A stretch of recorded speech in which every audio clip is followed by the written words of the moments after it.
Բարև ձեզ։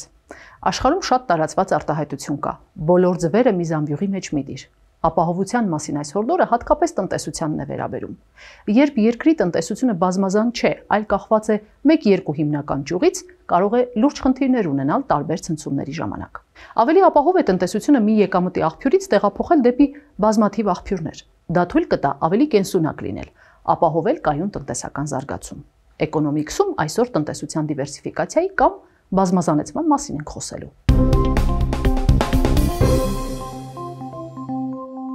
Երբ արտարժույթը թանկանում է, տեղի է ունենում գնաճ։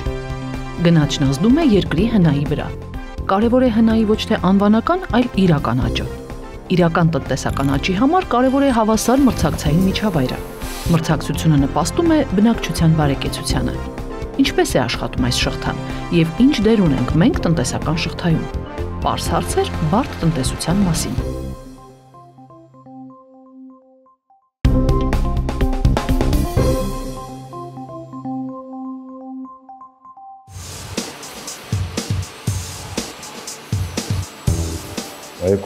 թվականին, երբ մեզ առաջարկեցին Հայաստան ներմուծել հերթերի կառավարման համակարգ, մեզ մի ժամ էր պետք, որ մտածեինք, հասկանանք, որ մենք կարող ենք արտադրել ինքներս։ Այսպես սկիզբ դրվեց տարատեսակ տերմինալների եւ ինքնասպասարկման համար նախատեսված սարքերի արտադրությունը Լայմտեղ ընկերությունում։ Արդեն 13 տարի է Լայմտեղն ու Սենդա ընկերությունը բանկերին, պետական կառույցներին ու վճարահաշվարկային կազմակերպություններին մատակարարում են սարքեր, որոնք օրեցօր դառնում են ավելի ֆունկցիոնալ։ Դրանց կաղապարները հատվում եւ մշակվում են Սենդայի արտադրամասում, իսկ հավաքումը եւ ծրագրային ապահովումը Լայմտեղում։ Փորձում ենք մաքսիմալ պրոֆեսիոնալ բարձրակարգ պրոդուկտներ տալ, ինչի հետևանքով նաև դառնում ենք ավելի մրցակցային եւ մեր բիզնեսը զարգանում է։ Տեխնիկապես բարդ ապրանքների արտադրությունը տնտեսության ներսում հավելյալ արժեք է ստեղծում։ Խթանում արտահանումը զարգ տալիս գիտությանը։ Քանի որ Հայաստանի շուկան փոքր է, մեծ ծրագրեր կազմելիս ընկերությունները կենտրոնանում են ոչ միայն ներսի, այլև դրսի շուկաների վրա։ Պարզ հաշվարկ է, բարդ ապրանքների արտահանումը սովորաբար ավելի եկամտաբեր է։ Մենք 1.5 տարի առաջ որոշեցինք, որ պետք է դառնանք աշխարհում ամենաբարդ ինքնասպասարկման խնդիրները լուծող ընկերություն եւ առաջին այդպիսի մեծ պրոյեկտը, որը մեր մտքով անցավ, դա բանկային ինքնասպասարկման սարքներ, որի օրինակ մեկ սարքի արժեքը կարող է հասնել $20,000-25,000։ Եվ պատկերացրեք, որ դա կարելի է մեկ մեծ մեքենայով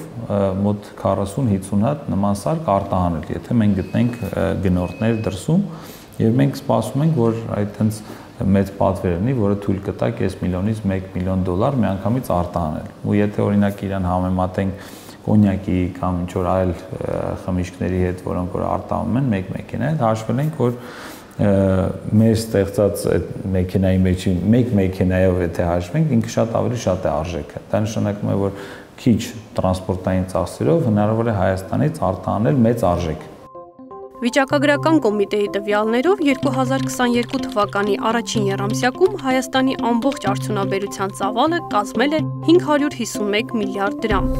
Դրա 55%-ը մշակող արդյունաբերությունն է, մնացածը հանքարդյունաբերությունը, էներգետիկայի եւ ջրամատակարարման ոլորտները։ Մշակող արդյունաբերությունը կենտրոնացած է, միայն 5 ոլորտներ ապահովում են շուրջ 80%-ը։ Առաջատարը սննդամթերքի արտադրությունն է, որի կշիռը մշակող արդյունաբերության մեջ 36% է։ Հաջորդը հիմնային մետաղների արտադրությունն է, մոտ 16% եւ խմիչքը 12%։ Էական տեղ է զբաղեցնում նաեւ ծխախոտի արտադրությունը։ Թույլ դիրքերում են քիմիական արդյունաբերությունը, էլեկտրական սարքավորումների արտադրությունը։ Այն հնարավորությունները, որոնք ստացել էր Հայաստանը ԽՍՀՄ փլուզումից հետո, այդ սարքերը շատ փոքր գումարներով նույնիսկ մետաղի ջարդոնի տեղ վաճառվել են շատ դեպքերում եւ հիմա եթե գնում ենք նայում ենք այն արտադրամասերը, որոնք ժամանակին մեծ խնդիրներ են լուծել, լրիվ դատարկված են եւ դրանից հետո հարցը նրանում է, որ մեծ չենք մտածել շատ դեպքերում։ Նույնիսկ մենք մեր բիզնեսը սկսելուց մենք մեծ չենք մտածել։ Այն պայից հետո երբ սկսել ենք մեծ մտածել, մեծ երազել, նպատակները մեծ դնել, մեր գործողությունները փոխվել են։ Հայաստանում տեխնիկապես բարդ արտադրանքների արտադրության զարգացմանն ու գիտելիքահենք տնտեսության ամրացմանը խոչընդոտում են բազմաթիվ գործոններ։ Բիզնես մտածելակերպը, մեծ գաղափարներից խուսափելը, շուկայի փոքր ծավալները, հումքի խնդիրներն ու մասնագետների պակասը։ Տնտեսությունը մեր երկրի ողնաշարն է։ Մենք պետք է ինչքան հնարավոր է շատ հավելյալ արժեք ստեղծող տնտեսություն ունենանք, որպեսզի լինենք ավելի հզոր եւ ունենանք բավարար ռեսուրսներ ապահովելու մնացած կենսական խնդիրները։ Գևորգ Սաֆարյանը համոզված է, ոչ մի բիզնես միանգամից չի մեծանում։ Բարդ արտադրանքների արտադրություն կազմակերպելու համար հարկավոր է համբերատար լինել, մշակել փոքր քայլերի ծրագիր, գտնել ճիշտ գործընկերներ, որոնց հետ կարելի է կիսել արժեքներ, մոտեցումներ, գիտելիք ու վստահություն։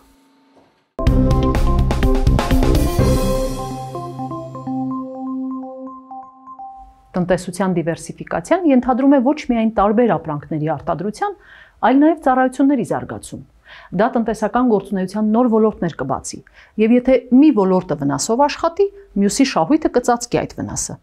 Դիվերսիֆիկացիան նաև կօգնի պահպանել աշխատատեղերը։ Տնտեսագետ Աշոտ Խուշուդյանը կպատմի տնտեսության բազմազանեցման օգուտների մասին։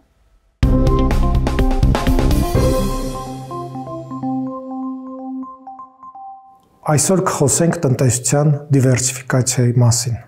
Երբ ասում ենք տնտեսության դիվերսիֆիկացիա, նկատի ունենք, թե ինչքան է բազմազան տնտեսության կառուցվածքը։ Ավելի հեշտ է այն ավելի հակառակ սահմանել, ասելով, որ տնտեսությունը դիվերսիֆիկացված չի, երբ ունենք 2 կամ 3 դոմինանտ ճյուղ, որոնք տնտեսության ահռելի մասն են կազմում։ Որպեսզի հասկանանք, թե ինչու է կարևոր տնտեսության դիվերսիֆիկացիան եւ ինչպես է այն աշխատում, վերցնենք ուսանողուհու Ալվարդի օրինակը, որը ընտրելով մասնագիտություն ցանկանում է աշխատել եւ ինքը պետք է այդ տնտեսությունում կարողանա գտնի աշխատանք։ Դիվերսիֆիկացված տնտեսությունում որևէ աշխատանք, մանավանդ եթե բարձր որակավորում ունի Ալվարդը, կստանա։ Սակայն ինչ պետք է անի այսօրվա կամ Հայաստանի նման տնտեսությունում, փորձենք տնտեսությունը բաժանել 3 մասի. ներքին տնտեսություն, որը սահմանենք ոչ արտադրողական, եւ նրա արտահանելի հատվածը, որը գյուղատնտեսական ապրանքներն են կամ էլ հանքահումքային։ Ահա այս ոլորտները երբ դառնում են դոմինանտ եւ տնտեսությունը դիվերսիֆիկացված չի լինում, Ալվարդի ընտրությունը շատ դժվար է դառնում։ Եվ եթե Ալվարդը իր կուրսի գերազանցիկը չի, այսինքն այդ նեղ իր ոլորտում լավագույնը չի, պարզապես լավ սովորող ուսանողուհի է, ինչպես պետք է նա աշխատաշուկայում իր տեղը գտնի, նա ունի շատ քիչ ընտրություն ցավոք սրտի, կամ պետք է գյուղատնտեսությունում աշխատի ոչ իր մասնագիտությամբ, հանքահումքային ոլորտում նույնպես ոչ որակյալ աշխատանք կատարի, կամ ոչ արտադրողական ներքին հատվածում աշխատի այնպիսի վայրերում, ինչպիսին պետական հատվածն է։ Իհարկե, եթե նա ավանդական մասնագիտություն է ընտրել առողջապահություն, կրթություն, էներգետիկա, այս ոլորտներում նույնպես կարող է գտնել կամ վատագույնը մնա գործազուրկ։ Իհարկե կարող ենք ասել, որ Հայաստանում այլ ճյուղեր էլ կան եւ Ալվարդը կարող է այդտեղ աշխատել, բայց պետք է հասկանանք, որ երբ այդ ճյուղերը քիչ են եւ դոմինանտ են այլ ոլորտներ, ապա մարդիկ ստիպված ընտրում են այն մասնագիտությունները, որտեղ կա ավելի շատ աշխատատեղ, կամ իրենց մասնագիտությամբ մնում են գործազուրկ կամ գնում են այլ երկիր աշխատանք փնտրելու։ Տնտեսությունը դիվերսիֆիկացնելը հեշտ բան չէ։ Կան տարբեր երկրների օրինակներ, ասիական երկրները, ինչպիսին Կորեան, Չինաստանն են, աշխատատար արդյունաբերության ոլորտն են զարգացրել եւ այդպիսով կարողացել են դիվերսիֆիկացնել իրենց տնտեսությունը։ Հայաստանը ցավոք չունի համապատասխան քանակի եւ էժան աշխատուժ, որպեսզի կարողանա նույն ճանապարհով գնալ։ Իհարկե զարգացած երկրները այնպիսի ոլորտներ են զարգացրել, ինչպիսին տեխնոլոգիական կամ գիտատար ճյուղերն են։ Մենք իհարկե պետք է հասկանանք, որ նման ոլորտներ Հայաստանում նույնպես կան։ Դա տեղեկատվական տեխնոլոգիաների ոլորտն է օրինակ։ Հայաստանում կա ատոմակայան, որը նույնպես բարձր որակավորում է պահանջում, եւ կան ավելի բարդ գիտատար ոլորտներ, սակայն ցավոք սրտի, ինչպես ասացինք, այս ոլորտները չեն ապահովում համապատասխան դիվերսիֆիկացիա, իրենց մասնաբաժինը շատ չի։ Ինչու է կարևոր ունենալ դիվերսիֆիկացված տնտեսություն։ Խնդիրը միայն Ալվարդը չի, որ աշխատատեղ է ուզում գտնել, լինելով ինժեներ, խնդիրը նաև տնտեսական մարտահրավերների եւ ճգնաժամերի ժամանակ դիմակայելու ունակությունն է։ Սովորաբար հանքահունքային երկրները ունենում են պահուստներ փողի տեսքով կամ էլ պարտք են կարողանում վերցնել եւ դրա օգնությամբ դիմակայում են ճգնաժամերին։ Մինչդեռ զարգացած երկրները նույնը անում են դիվերսիֆիկացիայի միջոցով։ Զարգացած երկրները իրենց ստացած եկամուտները ոչ թե պահուստի տեսքով են պահում, այլ կատարում են ներդրումներ, ավելի մրցունակ եւ ավելի դիվերսիֆիկացված տնտեսություն են ստանում եւ ահա այդ շղթայական մեխանիզմով կարողանում են միշտ փոփոխել եւ ավելի դիմակայուն տնտեսություն ունենալ։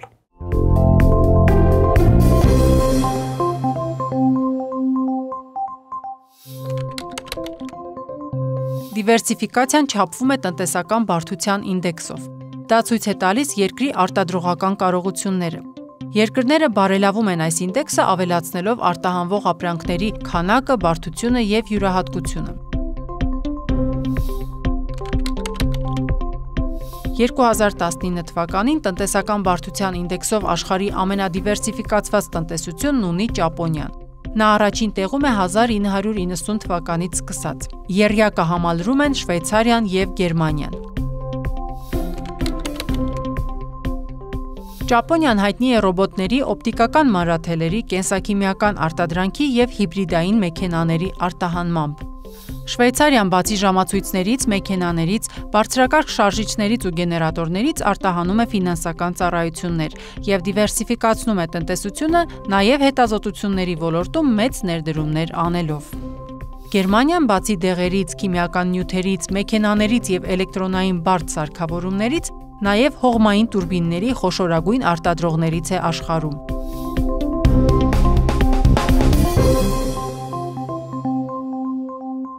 Ինչ ռիսկերից է ապահովագրում տնտեսության բազմազանեցումը։ Ինչ կարելի է անել Հայաստանի տնտեսության հետ։ Եվ արդյոք բազմազանեցումը կօգնի չեզոքացնել մեր տնտեսությանը սպառնացող բոլոր ռիսկերը։ Access վերլուծական կենտրոնի տնօրեն Հայկաս Ֆանյանն է իմ հյուրը։ Ողջույն Հայկաս։ Ողջույն Ալիա։ Մեր երկիրը ունի ծով, ունի նավթ, գազ, ցամաքային այլընտրանքային ճանապարհներ։ Ինչն ենք դիվերսիֆիկացնում։ Գիտեք, դիվերսիֆիկացիան ռեսուրսների հետ եւ նաեւ հաճախ փորձ է տալի, որ այդ ծովի բացակայությունը եւ ռեսուրսների բացակայությունը, որ ստիպում է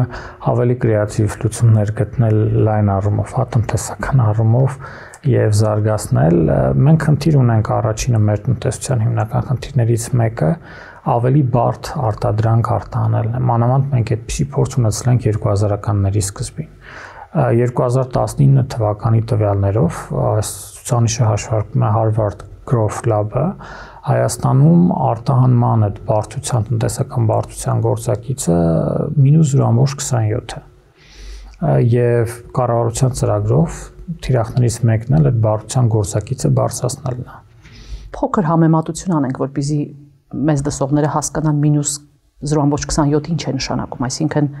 ում հետ ենք համեմատում։ Ես տնտեսական բարդությունը փորձեմ այսպես պարզ օրինակի վրա ներկայացնեմ։ Տեսեք, եթե մի երկիր, որը արտահանում է ծիրան, որպես գյուղատնտեսական առաջնային արտադրանք, բնականաբար այն ջանքը, այն տնտեսական բարդությունը եւ նաեւ ավելացված արժեքը ծիրանի գնի մեջ շատ ավելի քիչ է, իրանից ներկայացնում։ Երբ որ սկսում ենք արտադրել օրինակ ծիրանի ջեմ, շատ ավելի մեծ ոնց որ տեխնոլոգիական եւ գործընթաց է ենթադրում եւ ենթադրում է շատ ավելի բարձրաժեք ապրանք ստանալու հնարավորություն։ Եվ եթե դրան հավելյալ պատկերացրեք, որ օրինակ ծիրանից ստանան ինչ որ սննդային հավելումներ, սա արդեն ավելի իրանից տնտեսապես բարդ ապրանք կոմպլեքս product է իրանից ներկայացնում։ Եվ խնդիրը նրանում է, որ պատրաստ գյուղատնտեսական պարզ արտադրանքներ արտահանելու փոխարեն մեր տնտեսությունը այնպես լինի, որ կարողանանք ավելի բարդ արտադրանք արտահանել։ Կոնկրետ նույն ծիրանի օրինակով կարելի է առավելությունները բերել։ Գիտեք, ծիրանի արտահանման հետ կապված մենք միշտ լոգիստիկ խնդիրներ ենք ունենում եւ ինքը քանի որ շուտ փչացող ապրանք է, եթե լոգիստիկ խնդիրներ եղան, տնտեսվարողները մեծ վնասներ են կրում։ 100 կիլոգրամ ծիրանից, ասենք, չգիտեմ, ստանում են X միավոր, եթե արտադրում են ջեմ, 2X միավոր են ստանում, եթե արտադրեն հավելումներ, կստանան 5X։ միավոր ոնց որ հասույթ, որը բնականաբար շղթայում, ներգրաված բոլոր օղակների համար ձեռնտու է։ Յուղացուց ավելի թանկ կարող են ձեռք բերել ծիրանը, եւ արանքում ավելի լրացուցիչ շահույթ գեներացիա եւ կմնա Հայաստանում։ Դուք եք սիրում Սինգապուրի օրինակը։ Սինգապուրը շատ հետաքրքրական օրինակ ունի, բայց ես կարծում եմ Հայաստանի համատեքստին օրինակ ավելի հետաքրքիր է օրինակ Չիլիի օրինակը։ Չիլին լինելով հանքահամքային ռեսուրսներով հարուստ երկիր, երկար ժամանակ արտահանում էր իրականացնում եւ վերջերս 2021 թվականին Արժույթի միջազգային հիմնադրամը մի հոդված էր հրապարակել Չիլիի փորձը որպես լավագույն օրինակներից մեկը տնտեսության դիվերսիֆիկացման։ Կարծում եմ Չիլիի եւ Հայաստանի միջև զուգահեռները շատ ավելի հեշտ է անցկացնել, քան թե Սինգապուրը, որովհետեւ Սինգապուրը ճիշտ է Չիլին էլ ունի ծով, բայց այդտեղ Սինգապուրը նաեւ իր նավահանգստային դիրքն է օգտագործել նույնը, ասենք օրինակ տնտեսության դիվերսիֆիկացման մասին մեծ հաջողություններ ունենալու մասին կարելի է խոսել Արաբական Միացյալ Էմիրությունների մասին։ Ժամանակին եթե իրանք ունեին նավթ, հիմա իրանց տնտեսության կառուցվածքում այդ նավթարդյունաբերության մասնաբաժինը այնպես չի, որ գերակշռող մասն է կազմում, խոսքը եթե չեմ սխալվում 10-15%-ի մասին է գնում։ Ուղղակի ասում են, որ նավթ չունենալով նավթավերամշակող նավթ արդյունահանող արտահանող երկիր է, ընդ որում այնպիսի ցուցանիշներով, որ այսօր մրցում է շատ առաջատար երկրների կողքին, եւ ես ամեն անգամ զարմանում եմ, թե ինչն ենք մենք համեմատում։ Կարծում եմ Սինգապուրը այսպես շատ չարչրկված է, ճակերտավոր, եթե ասենք այդ փորձը կանոնման նրանում, որ են բարեփոխումները, որ իրականացեց Լիտվանիան, խոսքը ոչ միայն տնտեսական բարեփոխումների մասին, այլ հասարակապետական կառավարման համակարգում այդ բարեփոխումները, համալիր բարեփոխումները, որ իրականացվեցին, իհարկե շատ ոգեշնչող է։ Ես ուզում եմ ասեմ, որ հումքի առկայությունը դեռևս պարզ բան, Շվեյցարիան ինքը օրինակ չունի ոսկու շատ մեծ հանքեր կամ կարող առհասարակ չունի, բայց Շվեյցարիայում կան ոսկու զտման գործարաններ եւ Հայաստանի ոսկու մի մասն է արտահանվում է Շվեյցարիա, այդ զտման գործարանում մաքուր ոսկի ստանալու համար մենք արտահանում ենք դորե ոսկի, այնտեղ որը իրանից ներկայացնում արծաթի եւ ոսկու համաձուլվածք, իսկ այնտեղ տարանջատում են անում ոսկին արծաթից եւ ստանում են մաքուր ոսկի եւ մաքուր արծաթ։ Ուզում եմ ասեմ դեռևս պարտադիր չի, մեկ այլ օրինակ բերեմ։ Բոլորս մենք լսել ենք շվեյցարական շոկոլադի մասին, բայց բոլորս գիտենք, որ Շվեյցարիայում շոկոլադի կակաոյի ծառ որպես այդպեսին չկա։ Իրականում պետք է նայել արժեքային շղթան, նույն շոկոլադի արժեքային շղթայում իրանք հումքը ներմուծում են, կարողանում են իրանց բրենդինգի, իրանց վերամշակման տեխնոլոգիաների շնորհիվ ստանան այն շոկոլադը, որը բոլորս ակնկալում ենք, եւ շվեյցարական շոկոլադը կամ բելգիական շոկոլադը սա աշխարհին է հայտնի, բայց ոչ մեկ Գանայի շոկոլադի կամ չգիտեմ Նիգերիայի շոկոլադի մասին չի խոսում եւ չի ուտում։ Շատ լավ, ով պիտի անի դիվերսիֆիկացիան, մենք իրականում պիտի ունենանք այդ հնարավորությունները կամ պիտի ստեղծենք այդ հնարավորությունները կամ պիտի ներկրենք, պիտի բերենք այդ հնարավորությունները, ով պիտի անի։ Առաջին հերթին պետք է անի բիզնեսը։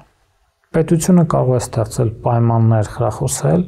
բայց առաջի հերթին դա պետք է իրականացնի բիզնեսը։ Ես մի այսպիսի օրինակ բերեմ։ 2021 թվականին շուրջ մեր արտահանման 28%-ը ապրանքային արտահանման բաժինը ընկել Ռուսաստան։ Խնդիրն ինչու՞մն է, մեր տնտեսվարողները միգուցե լեզվական առումով, միգուցե գործարար կապեր ունենալու ավելի հարմարավետ են զգում, երբ որ արտահանում են իրականացնում եւ ասենք կատաստրոֆիկ իրավիճակներում, որ մենք ունենում ենք, այն ճգնաժամային իրավիճակներում կլինի, COVID-ի պատճառով հիշում եք կար տրանսպորտային խցանումներ, պատերազմի պատճառով, որ տեղի ունենում Ռուսաստանի ռուբլու արժը զրկվեց, մի պատ դարձավ 160 ռուբլի, 1 դոլար արժեցավ 160 ռուբլի կամ այսպիսի իրավիճակներում, չգիտեմ, Լարսի ուղղակի եղանակային պայմաններով փակված, միշտ մեր տնտեսվարողները կորուստներ են կրում կամ դժվարություններ են ունենում։ Սա հենց այս պայմանները մեր տնտեսվարողներին պետք է դրդի, որ նախ սկսեն այնպիսի արտադրանքներ փորձեն արտահանել, որ տրանսպորտային առումով քիչ խոցելի լինի, Երկրորդ, փորձեն աշխարհագրական դիվերսիֆիկացիա իրականացնել։ Մենք խոսում ենք ապրանքային դիվերսիֆիկացիայի մասին, բայց չպետք է մոռանանք նաև աշխարհագրական դիվերսիֆիկացիայի մասին։ Եվ աշխարհագրական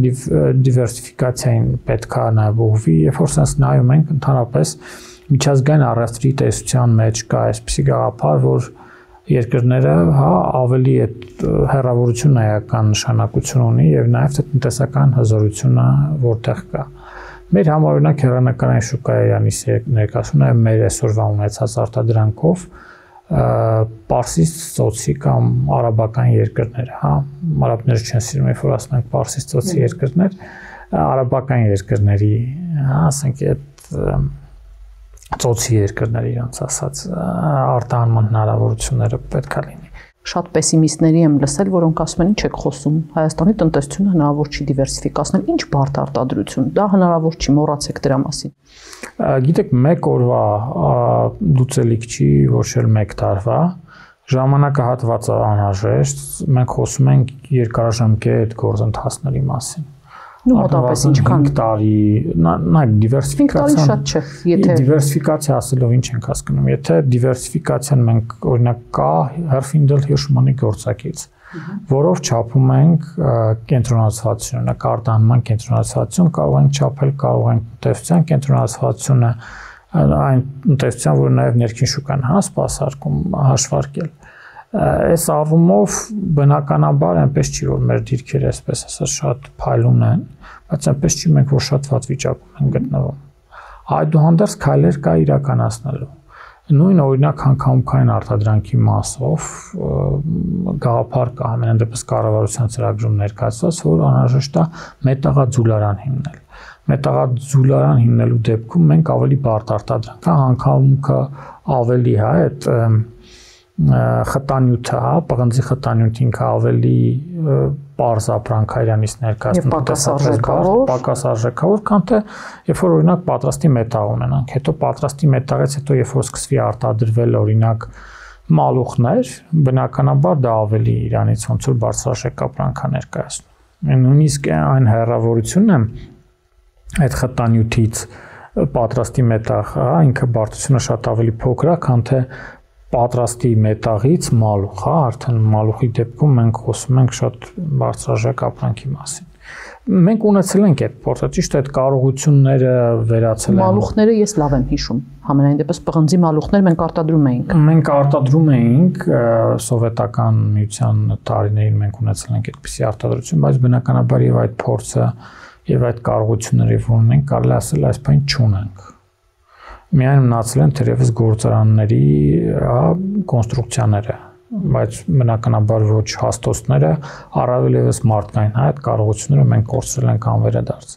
Եվ այս ուղղությամբ տարիներ են պետք, որպեսզի այդ հմտությունները զարգացնենք եւ ունենանք։ Շնորհակալություն։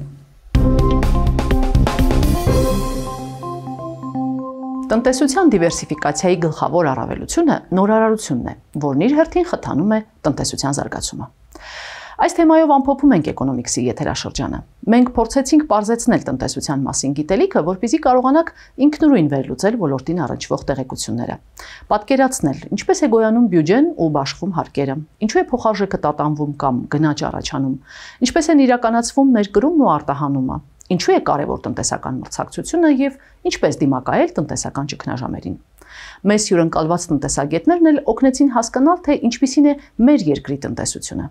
Բնականաբար, մեկ եթերաշրջանի ընթացքում ամեն ինչ հնարավոր չէ պատմել, բայց հույս ունենք, որ Էկոնոմիքսի այս հաղորդումներին դուք դեռ շատ անգամ կվերադառնաք։ Փնտրեք եւ գտեք Էկոնոմիքսը առցանց։